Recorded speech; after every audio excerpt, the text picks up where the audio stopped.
Hello दोस्तों, welcome आपके अपने यूट्यूब चैनल HR क्लासेस में। आज का जो लेक्चर होने वाला है उसमें हम लोग पिछले लेक्चर में हम लोग स्टडी कर रहे थे इलेक्ट्रोस्टैटिक्स, ठीक है। जिसमें इलेक्ट्रोस्टैटिक्स क्या है, क्या इसका मतलब है, इसके जो भी बेसिक प्रॉपर्टीज़ थे, थोड़ा थोड़ा इसके बारे में हम लोगों ने इंट्रोडक्शन दिए हुए थे, ठीक है। आज का जो लेक्चर होने वाला है वो आपका इलेक्ट्रोस्टैटिक्स में लेक्चर नंबर 2 होने वाला है। और आप लोग जानते हैं कि जो पहला क्लास होता है मेरा वो सबसे पहले बेसिक होता है, उसके बाद धीरे धीरे कंसेप्ट को हम लोग बिल्डअप करते करते जेई तक के सवाल को हम लोग सॉल्व करने लगते हैं। सो आज का जो आपका टॉपिक है, पहला टॉपिक वह है आपका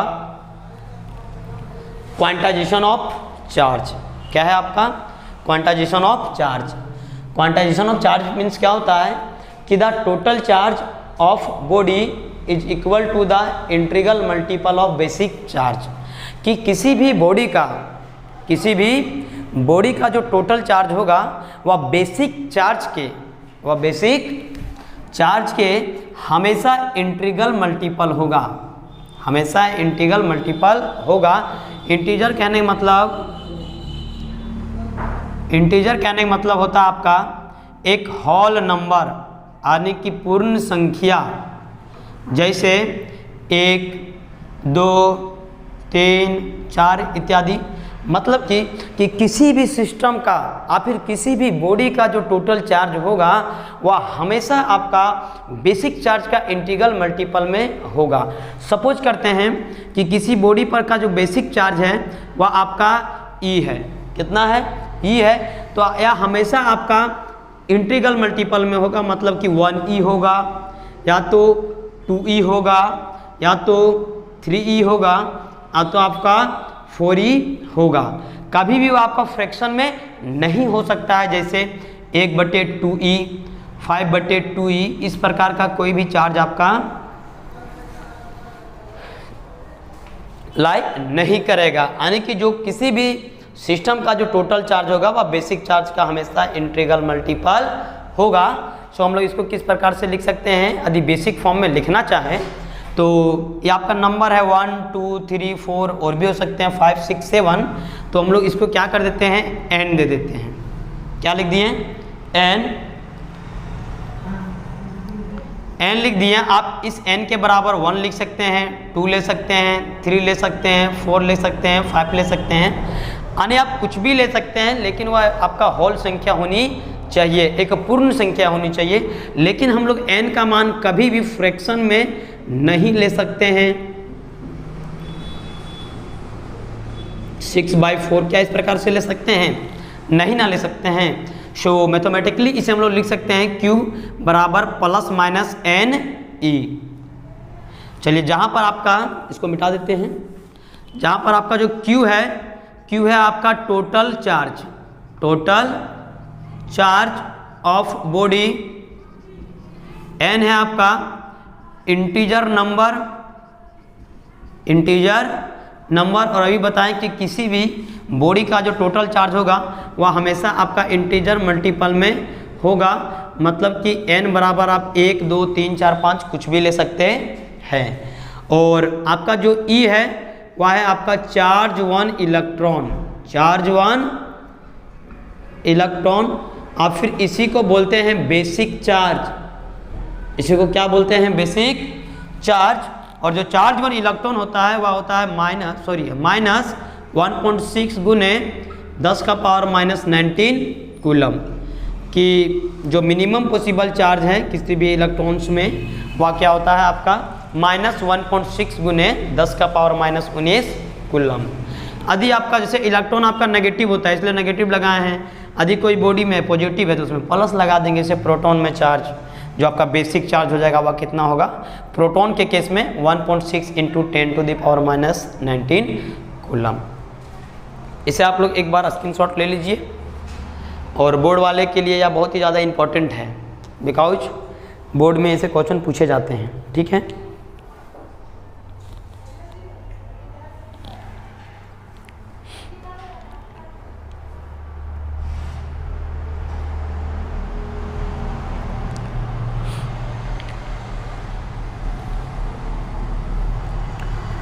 अब इसी को देखते हैं फ्रेंड कि क्वांटाइजेशन ऑफ चार्ज का जो कंसेप्ट है किनके द्वारा दिया गया था, उसमें इन्होंने कौन सा एक्सपेरिमेंट का उपयोग किए, और फिर इससे रिलेटेड कुछ क्वेश्चंस हम लोग देख लेंगे।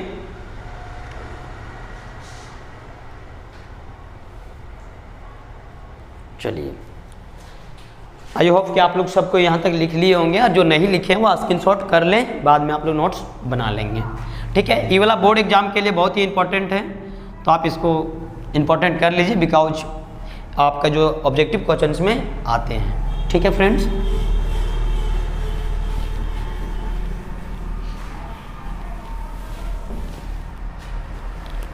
अब चलिए देखते हैं फ्रेंड्स कि जो concept of quantization of charge is given by एक बहुत ही महान साइंटिस्ट है जिनका नाम था मिलिकन, है ना, कि जो आपका जो कंसेप्ट है क्वांटाइजेशन ऑफ चार्ज का किनके द्वारा दिया गया था, मिलिकन के द्वारा दिया गया था। और इनके द्वारा एक एक्सपेरिमेंट जो किया गया था, उस एक्सपेरिमेंट का नाम है ऑयल ड्रॉप एक्सपेरिमेंट। क्या नाम है? Oil drop experiment. तो आप इसको याद रख सकते हैं कि जो क्वांटाइजेशन ऑफ चार्ज है, इनका कंसेप्ट किसके द्वारा दिया गया था, तो जो साइंटिस्ट थे उनका नाम था मिलिकन, और कौन सा एक्सपेरिमेंट के माध्यम से दिया हुआ था, उसका नाम था ऑयल ड्रॉप एक्सपेरिमेंट। ठीक है फ्रेंड्स, चलिए आप क्वांटाइजेशन ऑफ चार्ज में कुछ हम लोग क्वेश्चंस कर लेते हैं। जो आपका पहला क्वेश्चन आता है कि how many electrons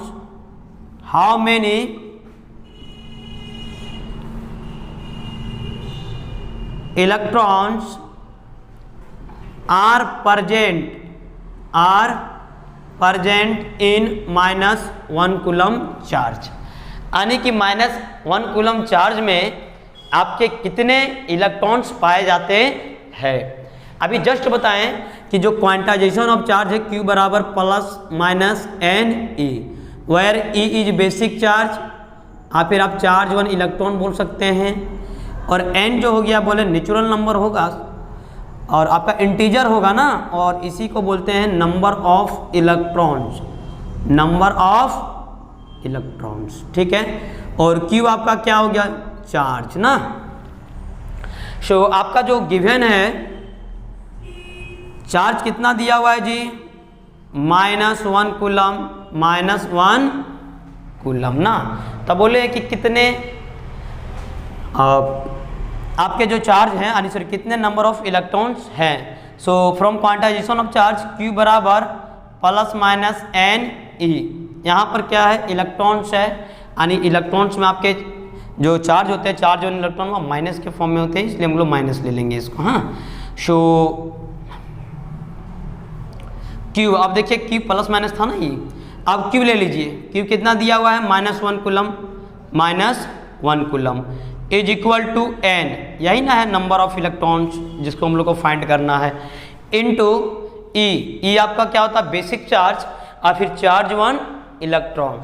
so charge 1 electron आपका होता है -1.6 × 10⁻19 कूलम। ठीक है, सो आप देख सकते हैं कि कूलम से कूलम आपका मर गया, और माइनस से माइनस आपका ऑल्सो मर गया ना, यानी आपका N बराबर आया 1/1.6 × 10⁻19, बिकॉज इसका कोई यूनिट नहीं बचा, क्योंकि ये आपका नंबर ऑफ इलेक्ट्रॉन्स एक नंबर है, और नंबर का कोई यूनिट नहीं होता है, जैसे 2, 3, 4, ये सब का कोई यूनिट नहीं होता है।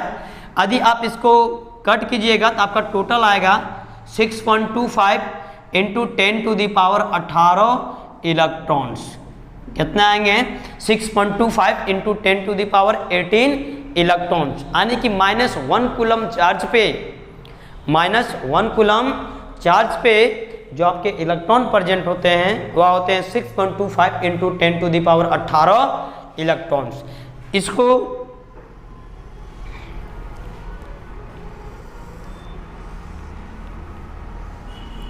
इंपॉर्टेंट कर लीजिएगा फ्रेंड्स, ये आपका करंट इलेक्ट्रिसिटी में भी काम देगा और बोर्ड वाले इस पर ध्यान देंगे बिकॉज यहाँ से आपके डायरेक्ट ऑब्जेक्टिव क्वेश्चन आते हैं कि how many electrons are present in 1 coulomb charge और फिर -1 कूलम चार्ज। ठीक है फ्रेंड्स, तो इसको एक बार आप लोग उतार लें तो आप इसका स्क्रीनशॉट ले सकते हैं और नोट्स को साथ ही साथ में बनाते चलिएगा। ठीक है, आई होप आप लोगों ने स्क्रीनशॉट ले लिए होंगे। अब चलिए अब मिटा देते हैं फ्रेंड्स।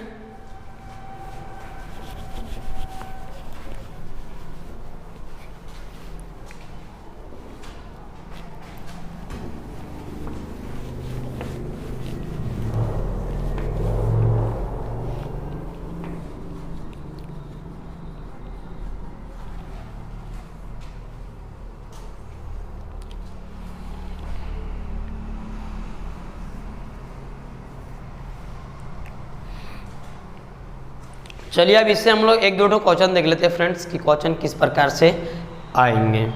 ठीक है, हमारे जो असाइनमेंट में दिए हुए हैं, असाइनमेंट आपका Telegram group HR physics classes में अपलोड कर दिए जाएंगे। सो आप लोग वहाँ से इसको डाउनलोड करके इसे बना सकते हैं।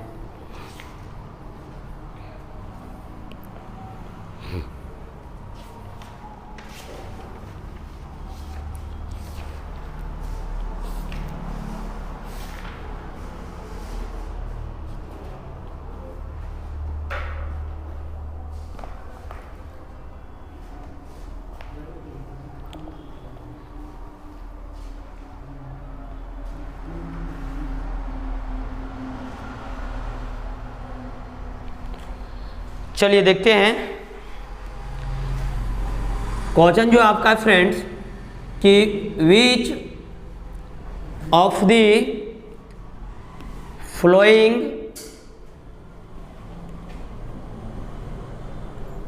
फ्लोइंग चार्जेज इज पॉसिबल, कि निम्नलिखित में से कौन सा चार्ज आपका पॉसिबल है। तो अभी जस्ट बताएं कि जो फ्रॉम क्वांटाइजेशन ऑफ चार्ज कि जो आपका बेसिक चार्ज होगा वह आपका इंटीग्रल मल्टीपल होगा ना। तो चलिए ले लेते हैं ऑप्शन ए में 3.2 इंटू 10⁻⁻18 कूलम। ऑप्शन बी में ले लेते हैं 6.4 इंटू 10⁻⁻21 कूलम। सी में ले लेते हैं 4.8 इंटू 10⁻⁻23 कूलम।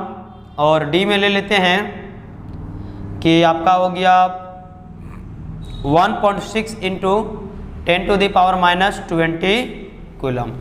कि यहाँ पर आपके चार्ज चार टू चार्ज दिए हुए हैं, तो बताना है कि इसमें से कौन कौन से चार्ज आपके पॉसिबल है।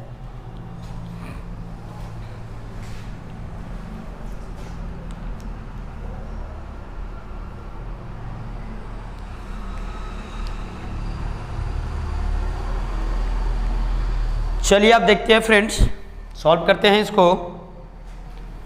अभी क्या बोले कि कोई भी जो चार्ज है बॉडी का वह हमेशा इंटीग्रल मल्टीपल होगा बेसिक चार्ज का, तभी ना वो पॉसिबल होगा। So we know that Q बराबर NE। चलिए आप देखिए यहाँ पर Q का मान कितना दिया हुआ है, इसको सॉल्व कर रहे हैं।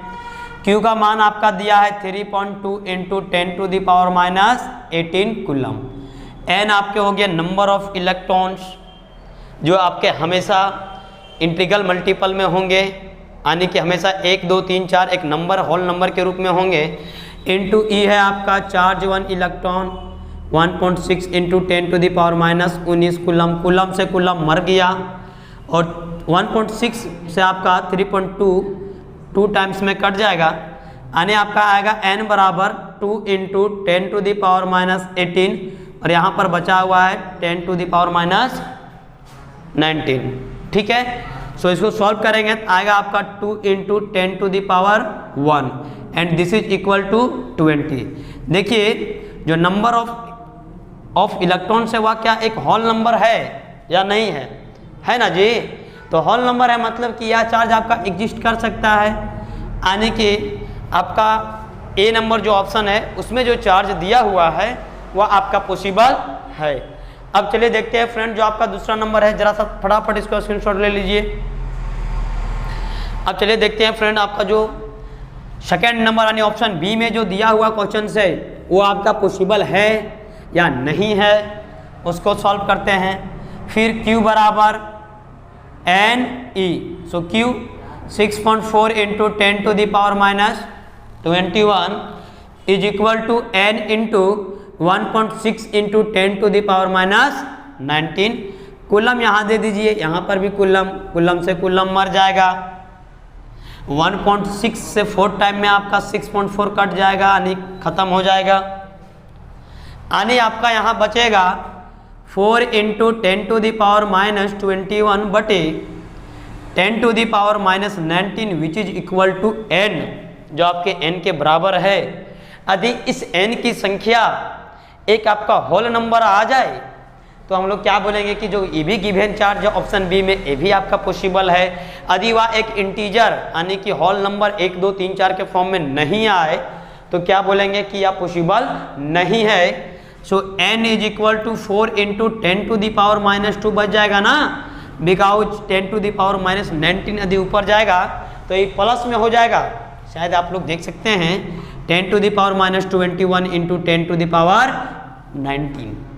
सो this is equal to 10 to the power minus 2। अब इसको क्या लिख सकते हैं, दिस इज इक्वल टू 0.04। क्या है कि भैया 10 का पावर माइनस 2 बराबर होता है 1/100 यानी 1/100। So 4 upon 100 which is equal to 0.04। बताइए क्या n जो आया एक आपका होल नंबर के रूप में है या फ्रैक्शन के रूप में है? होल नंबर नहीं ना है जी, यानी कि आपका ऑप्शन बी पॉसिबल नहीं है। चलिए देखते हैं फ्रेंड्स, फटाफट इसका स्क्रीनशॉट ले लीजिए फटाफट, और घर में इसको रिवीजन करते रहिएगा, बिकॉज नीट में ऐसे क्वेश्चंस आते हैं और बोर्ड एग्जाम सीबीएसई वगैरह में भी ऐसे क्वेश्चंस आते हैं। चलिए आई होप कि आप सभी ने स्क्रीनशॉट ले लिए होंगे। सो चलिए देखते हैं ऑप्शन सी क्या होता है।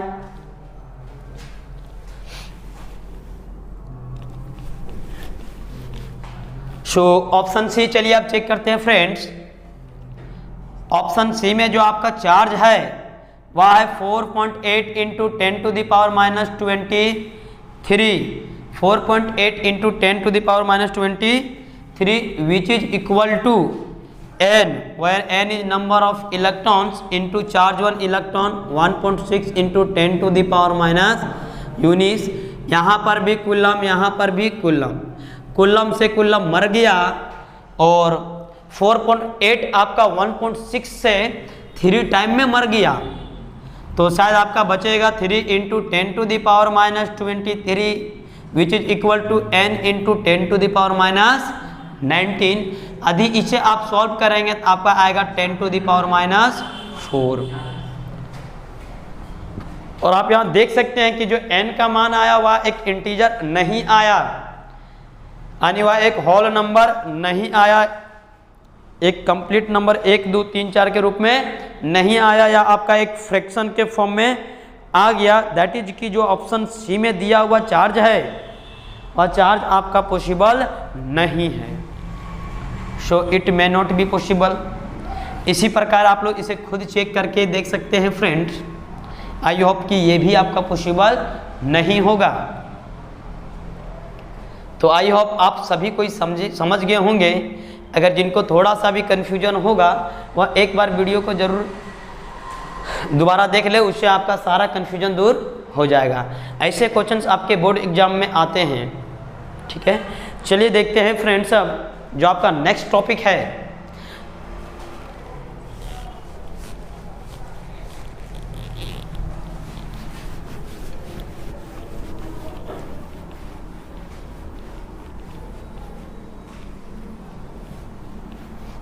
कि वेरिएशन ऑफ मास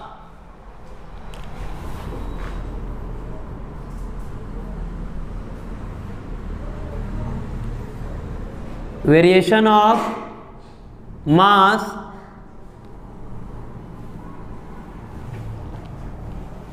विथ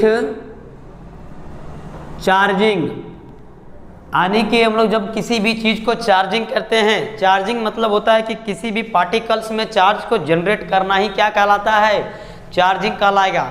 जैसे चार्ज जनरेट करने के आपके बहुत सारे मेथड हैं, उसमें से एक आपका जो सबसे सिंपलेस्ट वे है, उसमें आप जब कोई दो बॉडी को रब करते हैं तो वहाँ पर भी आपका चार्ज जनरेट होता है। और फिर आप लोग बचपन में क्या किए होंगे, तेल लेके ऐसे ऐसे करके माथा में रगड़ के आप लोग डस्ट पार्टिकल में देख रहे होंगे, वो भी आपका एक चार्जिंग करने का मेथड है, उसको बोलते हैं चार्जिंग बाय फ्रिक्शन। सो जब किसी भी बॉडी को पॉजिटिवली चार्ज करेंगे, जब भी किसी बॉडी को पॉजिटिवली चार्ज करेंगे तो उसका मास डिक्रीज होगा, उसका मास क्या होगा, डिक्रीज होगा, और फिर उसका मास डिक्रीजेज, यानी कि मास जो है वह क्या हो जाएगा, घट जाएगा। जब बॉडी को पॉजिटिवली चार्ज करेंगे तो मास क्या हो जाएगा, घट जाएगा। यदि बॉडी को नेगेटिवली चार्ज करें,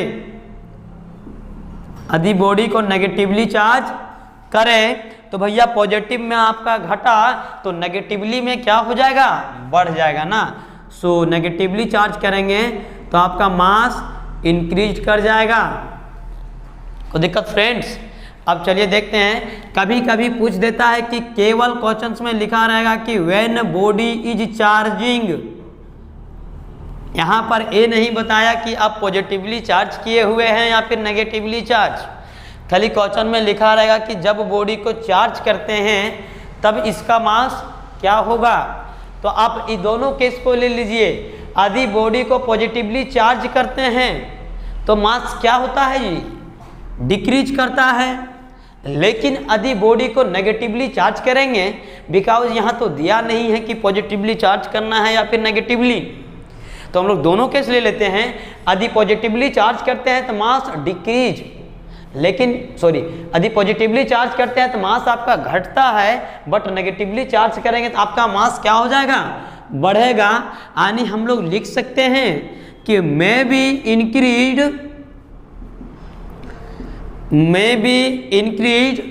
और डिक्रीज डायरेक्ट लिख दीजिए कि केवल चार्जिंग करेंगे, यहाँ पर बताया नहीं है कि पॉजिटिवली चार्ज करेंगे या फिर नेगेटिवली चार्ज करेंगे। तो केवल चार्जिंग बोलेगा तो मास आपका बढ़ भी सकता है, मास आपका घट भी सकता है। आई होप आप सभी को ये पॉइंट क्लियर हो गया होगा। ये सब क्वेश्चंस पूछे जाते हैं फ्रेंड्स, तो इम्पोर्टेंट कर लीजिएगा। बोर्ड एग्जाम में ऐसे क्वेश्चन भर भर के आते हैं कि व्हेन या body is charge positively then its mass will be. तो भैया बोला पॉजिटिवली चार्ज करेंगे तो मास क्या होगा, घटेगा, और बोलेगा यदि नेगेटिवली चार्ज करेंगे तो मास बढ़ेगा। अगर बोल देगा कि चार्ज खाली कर रहे हैं, पॉजिटिवली कर रहे हैं, नेगेटिवली कर रहे हैं, ऐसा बात नहीं बोला, तो आपको मानना पड़ेगा कि एक आदमी एक बार पॉजिटिवली कर रहे हैं और एक बार नेगेटिवली कर रहे हैं, मतलब कि बढ़ भी सकता है या घट भी सकता है। सो केवल चार्जिंग लिखा रहेगा तो आपका मे बी इंक्रीज और डिक्रीज्ड। आई होप आप सभी को समझ में आ गया होगा। इसे आप एक बार स्क्रीनशॉट ले लें। आई होप आप सभी कोई स्क्रीनशॉट ले लिए होंगे। अब चलिए देखते हैं फ्रेंड्स कि what is the difference between mass and charge, कि मास और चार्ज में क्या अंतर है। बिकॉज चार्ज भी आपका एक इंटेंसिव प्रॉपर्टी है और मास भी आपका एक इंटेंसिव प्रॉपर्टी है। इंटेंसिव मतलब कि सबसे स्मॉलेस्ट प्रॉपर्टी, इससे और स्मॉलेस्ट प्रॉपर्टी लाई नहीं कर सकता है, वही आप उसी को बोलते हैं इंटेंसिव प्रॉपर्टी। तो आप लोग हेडिंग बना सकते हैं कि डिफरेंट बिटवीन कंपैरिजन बिटवीन या फिर difference between mass and charge. इसको मिटा देते हैं फ्रेंड्स। आप लोग सबको लिख लिए होंगे, जो लेजी होंगे वो सो के देख रहे होंगे लेक्चर, तो वो लोग स्क्रीनशॉट ले लें। अब जो आपका टॉपिक है फ्रेंड्स वह है difference between, this is the between, difference between mass and charge. Mass and charge, कि मास और चार्ज में क्या क्या डिफरेंस है इसके बारे में बताना है। ठीक है,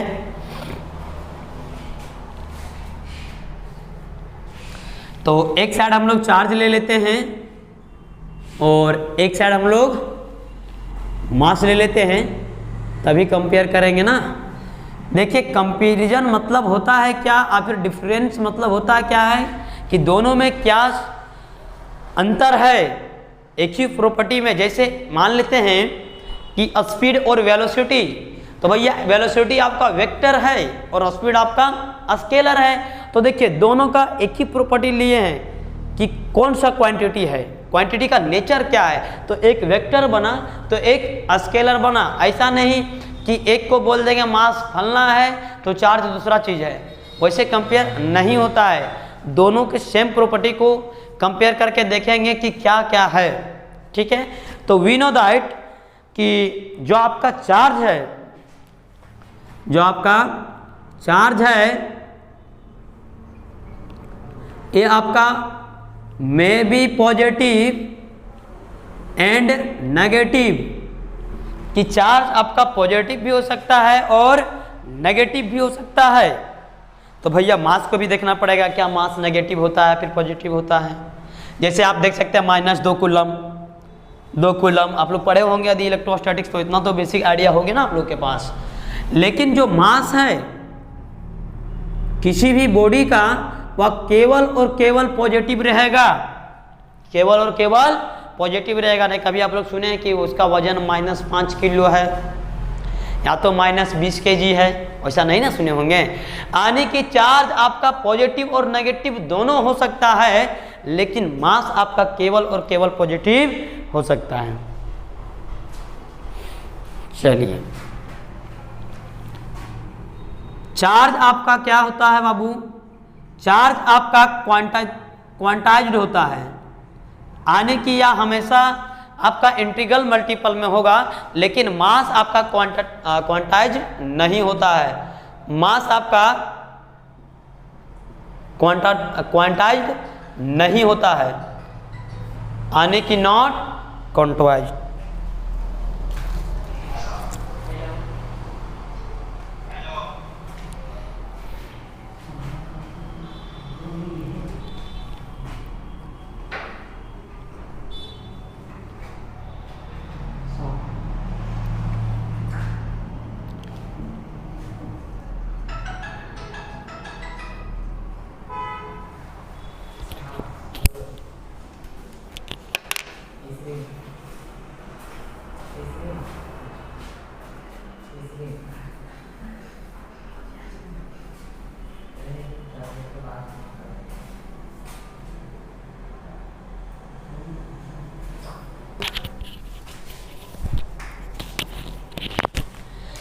जो चार्ज होते हैं फ्रेंड्स, ये डज नॉट डिपेंड अपॉन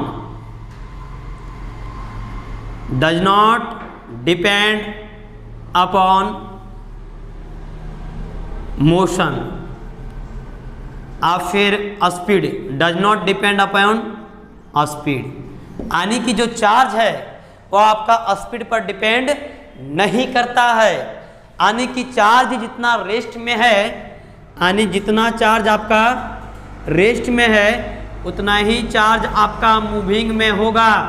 ऐसा नहीं कि कोई बॉडी के पास आपका 2 कूलम चार्ज रेस्ट में था और वह मूव करने लगा तो हो सकता है कि 1 कूलम हो जाए या फिर 3 कूलम हो जाए, वैसा नहीं होगा।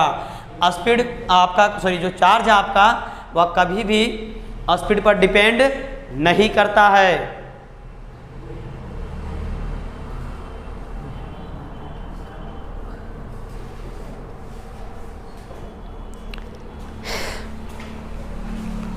लेकिन जो आपका मास है, मास या डिपेंड्स करता है स्पीड पर, डिपेंड्स अपॉन स्पीड, यानी कि जो किसी भी बॉडी का मास है, किसी भी बॉडी का मास है वह डिपेंड करता है किस पर, स्पीड पर।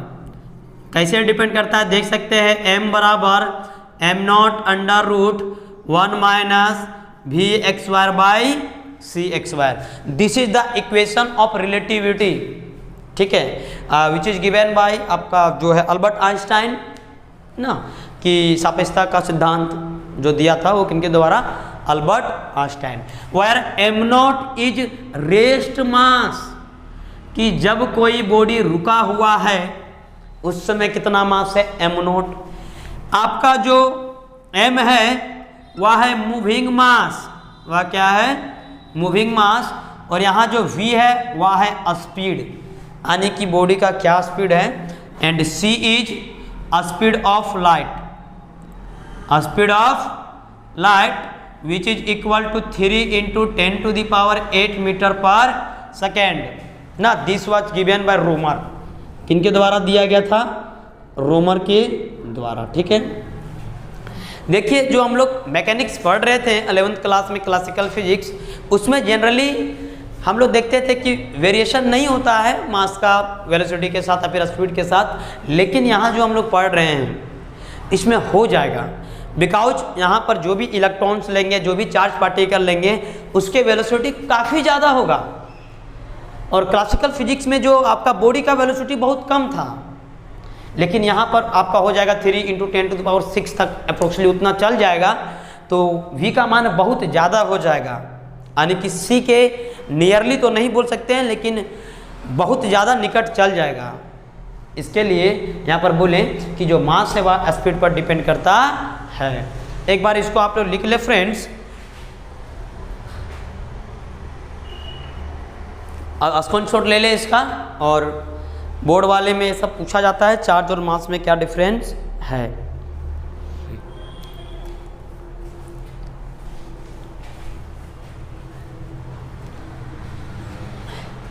अब चलिए एक और पॉइंट हम लिखवाते हैं फ्रेंड्स,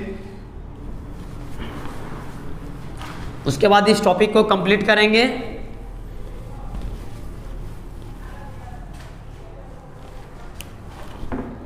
कि charge does not exist without mass, और आपका जो मास है, mass can exist without charge, without charge. क्या बोले कि जो चार्ज है वह बिना मास के नहीं हो सकता, यानी कि विदाउट मास के चार्ज कभी भी एग्जिस्ट नहीं कर सकता। लेकिन मास जो है, जो आपका मास है वह बिना चार्ज के लाई कर सकता है, या फिर बिना चार्ज के एग्जिस्ट कर सकता है। यदि कोई बॉडी में चार्ज नहीं है फिर भी उसमें मास होगा, लेकिन यदि कोई बॉडी में मास नहीं है तो उसमें चार्ज नहीं होगा। फॉर एग्जाम्पल आप इसे समझ सकते हैं, एक आप न्यूट्रॉन को ले लें, न्यूट्रॉन। अच्छा, न्यूट्रॉन में तो कोई चार्ज नहीं ना रहता है जी, न्यूट्रॉन में चार्ज क्या हुआ, नहीं रहा, लेकिन न्यूट्रॉन में मास है, न्यूट्रॉन में मास है लेकिन चार्ज नहीं है। मतलब कि जो चार्ज है वह बिना मास के लाई नहीं कर सकता, बट मास जो है वह बिना चार्ज के लाई कर सकता है, या फिर बिना चार्ज के एग्जिस्ट कर सकता है। ठीक है, इसको याद रखिएगा फ्रेंड्स, यह प्रॉपर्टी बहुत इंपॉर्टेंट है कि विदाउट मास के चार्ज नहीं हो सकता और विदाउट चार्ज के मास हो सकता है किसी भी बॉडी का। ठीक है, देखिए जो फोर्स लगेगा दो चार्ज के बीच वह या तो आपका अट्रैक्टिव होगा या तो आपका रिपल्सिव होगा, यानी कि दो चार्जेस के बीच लगने वाले फोर्स या तो आपका अट्रैक्टिव होंगे या तो आपका रिपल्सिव होगा। जैसे अगर दो सेम कैटेगरी का चार्ज आ जाए तो दोनों के बीच हमेशा लगेगा रिपल्सन फोर्स। कैसा फोर्स? रिपल्सन फोर्स, या फिर रिपेल इसी को बोलते हैं। अगर दोनों डिफरेंट नेचर का हो गया, यानी एक प्लस और एक माइनस, तो आपका हमेशा फोर्स लगेगा अट्रैक्टिव, आप लोग पहले ही बता दिए हैं चार्ज में कि like charge repel but unlike charge attract to each other, ठीक है। लेकिन मास में क्या होगा कि जो फोर्स लगेगा वह हमेशा आपका अट्रैक्टिव नेचर का होगा, यानी वह हमेशा एक दूसरे को अपने ओर आकर्षित करेंगे, ठीक है। सो ये टॉपिक आपका खत्म हो गया, difference between mass and charge, ठीक है फ्रेंड्स। अब हम लोग कल पढ़ेंगे चार्जिंग कि क्या क्या मेथड है। जनरली 3 मेथड पढ़ेंगे, कंडक्टेंस, चार्जिंग बाय कंडक्शन, उसके बाद फिर पढ़ेंगे चार्जिंग बाय इंडक्शन, उसके बाद फिर पढ़ेंगे फ्रैक्शन। और चार्जिंग बाय कंडक्शन में हम लोग बहुत अच्छे अच्छे न्यूमेरिकल्स को कवर करेंगे कि 2 बॉडी है, उसको कांटेक्ट में लाएं तो एक बॉडी में कितना चार्ज बचा, इसमें कितना चार्ज बचा, तो दोनों फिर सेपरेट करने के बाद कितना फोर्स लगेगा, तो फोर्स वाला जनरली कूलम्ब लॉ पढ़ेंगे, उसके बाद करेंगे। सो आई होप आप सभी को वीडियो काफ़ी पसंद आया होगा। सो यदि वीडियो पसंद आए तो चैनल को सब्सक्राइब करें और वीडियो को लाइक करें। और आपके पास जितने भी स्टडी रिलेटेड ग्रुप्स हैं सारे में इस वीडियो को जरूर भेजें, ताकि और भी जो आपके दोस्त लोग हैं वो लोग इस वीडियो का आनंद उठा सकें, कुछ इससे जो लाभ मिलेगी आप लोगों को वो लोग भी उठा सकें। सो आज के लिए इतना ही। जय हिंद, जय भारत। मिलते हैं नेक्स्ट वीडियो में लेक्चर नंबर 3 जिसमें हम लोग चार्जिंग को कवर करेंगे और कूलम्ब लॉ को भी कवर कर लेंगे। उसके बाद हम लोग न्यूमेरिकल्स करेंगे जो आपके नीट्स जेई एडवांस में आए हुए हैं वो सब। बेसिकली हम लोग जो लेक्चर होने वाला है ये सब सारे लेक्चर्स में हम लोग SC वर्मा बुक में जो भी आपके बेटर क्वेश्चंस हैं, NCERT और IERUDO के भी हम लोग क्वेश्चंस को सॉल्व करेंगे जो आपके जेई एडवांस के लिए काफ़ी इंपॉर्टेंट है। साथ ही साथ एक बुक हम और लेंगे, फिजिक्स गैलेक्सी।